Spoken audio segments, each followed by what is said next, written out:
So you want to start shooting film, but you don't know what film stock is right for you.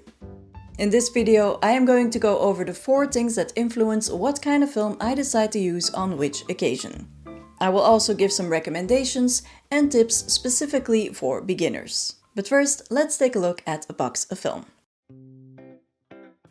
If you're just getting into film, you will most likely be shooting 35mm film. But another popular format is 120. 35mm film goes into a lot of point and shoots and single lens reflexes.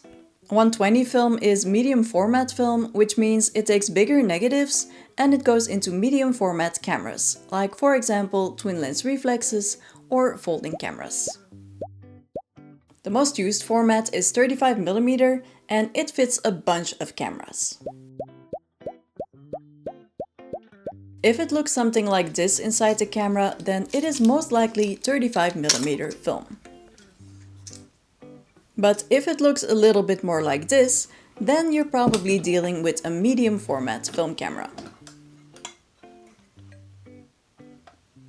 Some cameras also mention the kind of film that they're made for, but if you're not sure, just look up your camera online and you will find the answer. When you're buying 35mm film, it usually comes in a box, but 120 film often comes in just a wrapper. So here is some of the information to look out for. On 35mm film, you will find a number of photos you can take with the roll, which is usually 24 or 36. 24 exposure rolls are usually a little bit cheaper than 36 exposure rolls, but they will probably cost the same to have developed. If you're also getting prints though, then the 24 exposure roll will definitely be cheaper. For 120 film, it doesn't say the amount of exposures on the wrapper because it really depends on the camera that you use. Usually between 8 and 16 exposures. Another thing you can find on here is the expiration date.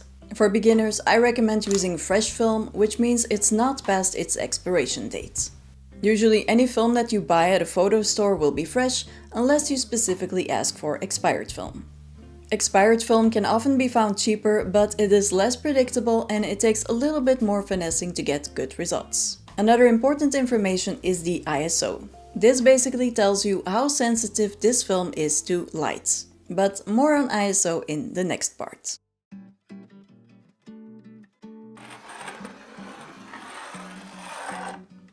The first question I always ask myself is, what kind of light am I going to be shooting in?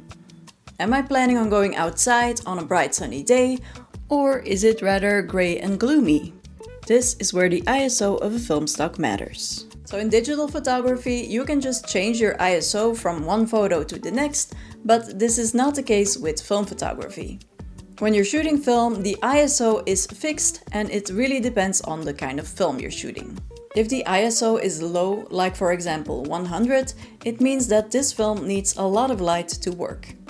If the ISO is higher, like for example 800, this means that the film doesn't need as much light, but it will also start getting grainier. For bright sunny days, films with an ISO of 100 or 200 are perfect. A great example of this kind of film is Kodak Gold 200. It is great for outdoor travel, beach days and sunny afternoons. And it can also be used if you plan on taking photos indoors with a flash. If you're thinking of taking photos on a gray day, or maybe you even want to take some photos indoors without a flash, then I would recommend a film with an ISO of 400. This film is a little bit more grainy, but it is very versatile. You can use it outside on sunny days, on gray days, but also indoors without having to use a flash. At least if you have a good lens and shoot by a window, for example. Examples of this kind of film are Kodak Ultramax, Kodak Tri-X or Ilford HP5. If you're planning on taking a lot of photos in low light, like for example in the evening or indoors without a flash, then you can use a film with an ISO of 800 or up. This kind of film needs less light for good results, but it does get pretty grainy, which can of course be part of the look that you're going for.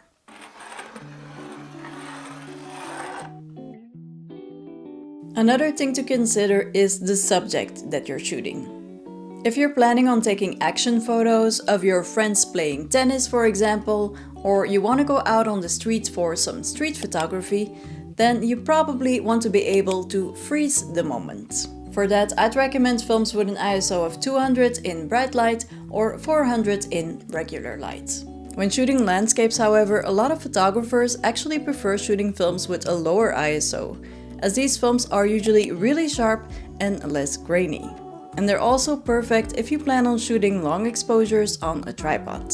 But if you're planning on shooting a sunset or some cityscapes during blue hour without a tripod, then I would recommend an ISO of 400 or 800. So it really is a matter of choosing the best film for your specific shooting conditions. There are a few things that you might want to check on your camera before deciding what film stock to use. Let me give an example. This is my Lomography Sprocket Rocket. This camera has a maximum aperture of f11, which is quite a small aperture, which means that not a lot of light can come in. That is why Lomography actually recommends using a film with an ISO of 400 for this camera. Another example is my EXA 1C. This camera has one big disadvantage. The maximum shutter speed is only 1/175th of a second, which is quite long. That means that if I put a high ISO film in this camera and then I go outside on a sunny day, it is very likely that my photos will be overexposed. Since you can't change the ISO of a film once you've put it in your camera, you should just keep in mind your camera's strengths and limitations. So now that we've gone over the technical questions, we can start getting creative. Different film stocks have different personalities. Some color films are made to photograph people and have beautiful skin tones and muted colors. Other film stocks have vivid colors and can be great for landscape photography or travel. You can have a low contrast black and white film or a high contrast black and white film. And then of course there are some experimental films as well. For beginners, I would recommend starting with a more normal looking film stock, just so you can get the hang of it, and then you can always get more creative with it after. A great resource that I found to see what a specific film stock looks like is the Lomography website. They have a huge database where people share what film stocks and what cameras they used to make any specific photo. You can also filter by film stock, so you can easily get an idea of what kind of film you might like.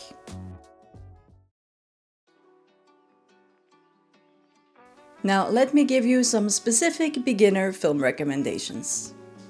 For a beginner who wants to start shooting color, I would recommend Kodak Gold 200 and Kodak Ultramax 400. Both these films have beautiful colors, are affordable, and are also very versatile. If you plan on shooting on sunny days, then get gold. And if you're planning on shooting more mixed lighting and subjects, then get Ultramax. Now, if you want to start shooting black and white, my recommendations would be Ilford's Kentmere pen and HP5.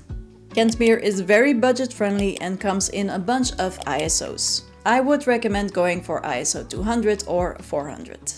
HP5 is a bit more expensive, but it is a classic and it is very forgiving for beginners. Another beautiful black and white film stock is Kodak Tri-X, but it does start to get a bit more on the pricier side. As a beginner, there are a few films that I would try to avoid, at least for the first few rolls. First off is expensive film stocks. Since you're just starting out, it would be a shame to spend a lot of money on your first roll just to find out that something went wrong and the photos don't turn out. Another film to avoid as a beginner is positive film, also known as slide film or reversal film. This kind of film does not make a negative, but it shows the photo immediately as a positive on the film. This kind of film is beautiful, but it is not very beginner friendly, as your exposure has to be spot on. For color, I do recommend going with color negative film. This is also the kind of film that you will see most often. Another thing I would avoid is films with very low or very high ISOs. Like, for example, 100 or under, or 1600 and more. They can be great for certain situations, but in general, they will make your life harder as you're just getting the hang of shooting film. Don't stress too much. As opposed to what you might hear, color negative film and black and white film are actually quite forgiving. You will still get results even if your exposure wasn't spot on. However, with film it's always better to overexpose than to underexpose. If you find out that you accidentally gave too much light to your photo, don't worry, it will probably still turn out. Part of what makes film photography so special is the surprise element. Your first photos will probably turn out nothing like what you'd imagined. For your first film roll, just pick a roll that is versatile and that fits what you want to shoot, and just go out and have some fun. Thank you so much for watching. I hope this was helpful to you. If it was, please like and subscribe, and I will see you in the next one. Bye!